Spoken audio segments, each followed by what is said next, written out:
I will say this. I don't like to pat myself on the back. I'm lying. I love to pat myself on the back. I am, and we don't fact check at the I Am Rapaport Stereo Podcast. We try to keep it non-fact checking unless it's very, very important things. But we did do a soft fact check on Deion Sanders. A couple of weeks ago, me, the disruptive warrior, I got on this podcast and I said 3 weeks ago when they were starting to talk about the draft, because when NFL draft season comes around, that's all they talk about. I mean, NBA playoffs are happening. It's secondary to the NFL draft. Game-winning shot, secondary to the NFL draft. NFL trumps it all. All of it. Even the draft. But I did say approximately 3 weeks ago, and it's on video, that me, Michael Rapaport, was concerned, not impressed, and certainly not excited about the idea of the New York Giants drafting Deion Sanders. I said, there's something about him that I don't like. There's something about him as a quarterback that I don't like. There's something about the way that he walks. There's something about the way that he talks. There's something about him that I don't trust. If I'm handing over the keys, that's what a quarterback does. You're handing over the keys to the entire organization. I got to feel comfortable and confident. Me, Michael Rapaport, I know nothing, right? So they say. Michael Rapaport, what do you know? I know nothing. So they say. But I said, New York Giants, please don't draft Shedeur because he carries himself really cocky, but you ain't Neon Deion. You're Neon Deion's son. And Neon Deion has done a great job of raising his kids.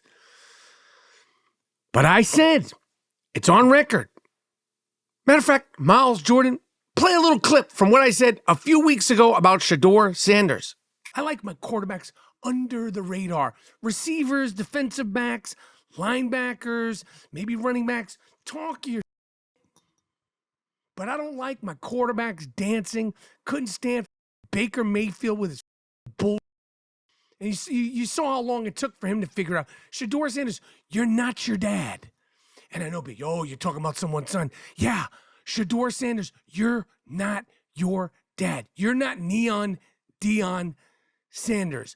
There's just something about him and the way he throws the ball and the way he is on the field and this sort of entitlement, debutante, fake arrogant. I don't think he really is arrogant. I think it's, my dad's son.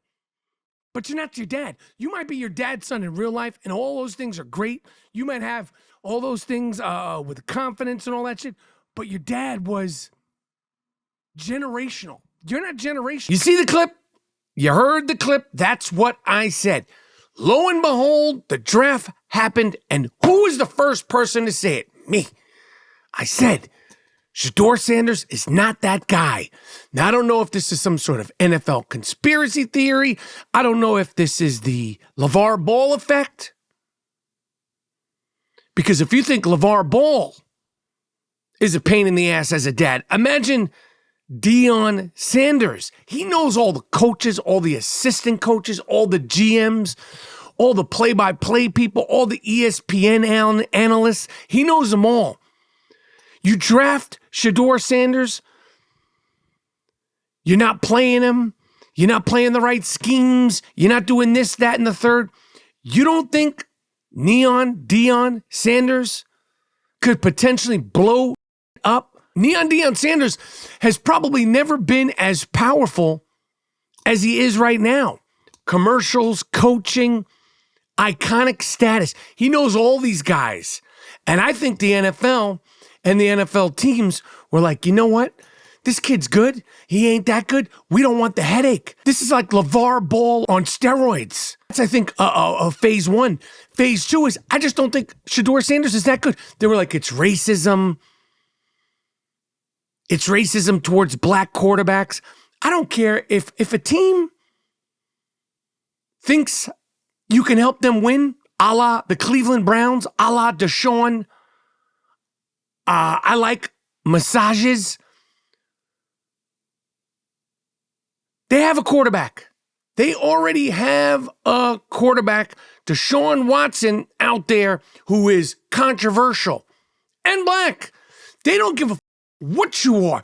You could be short, tall, black, hip-hop, slang, thuggish, ruggish, bone. If you're going to help them win, they will sign you. You see what they did with Deshaun Watson? This guy's got case after case after allegation, and they signed him. That's the Cleveland Browns. Now, whether or not these other quarterbacks are better than him or not that went before him in the draft, I don't know that. I definitely don't know that. But to say that it's about race and it's about the NFL's long-standing racism, in my opinion, is ridiculous. I truly don't think the NFL cares who. I don't care who they have playing. I think these coaches, these GMs, they knew Aaron Hernandez was a lunatic. The New England Patriots, they had a feeling, they didn't have a feeling that he was this much of a lunatic. They knew he was a wild card. It's documented.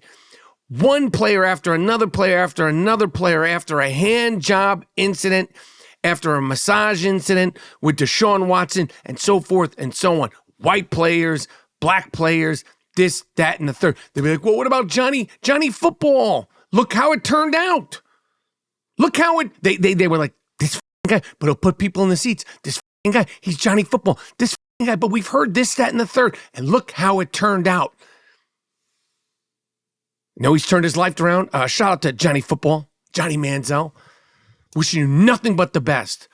But to give the keys to the organization to a quarterback with a father that could potentially be a problem. And I say that with love and respect to Deion Sanders. But Deion Sanders could potentially be a problem. If he gets drafted to the wrong team, he starts complaining. He starts chirping. He knows these people. He knows all of them. I think that was number one. And number two, probably number one, is that Shedeur is just not that great. Prove me wrong. Prove everybody wrong. I have nothing against this kid. It's just a feeling that I had, like, as far as quarterback, Michael Rapaport. Now, I am a fantasy football guru. They call me the fantasy football guru. Oh, yeah, and fantasy football it's right around the corner because we're heading into May, then we're heading into June, then we're heading in July, and then it's on and popping in August. Don't sleep, fantasy football owners. Do not sleep. They go, you got to start planning preparations right now. But me, Michael Rapaport, I was like, there's just something about this kid, Sheduer Sanders, that I just don't trust as my quarterback right now. There's something about it. And lo and behold, I was right. They finally drafted him. Cleveland. Deshaun Watson, Joey Flacco, they're out there. Who knows what will happen? Hopefully he'll supersede the entire NFL expectations. He'll supersede Michael Rapaport's expectations. But I will say I am the first person, and we did fact check loosely to see, did anybody openly criticize Sheduer Sanders before I did? And nobody did. That was me. Oh, yeah. Oh, yeah. I am Rapaport Podcast.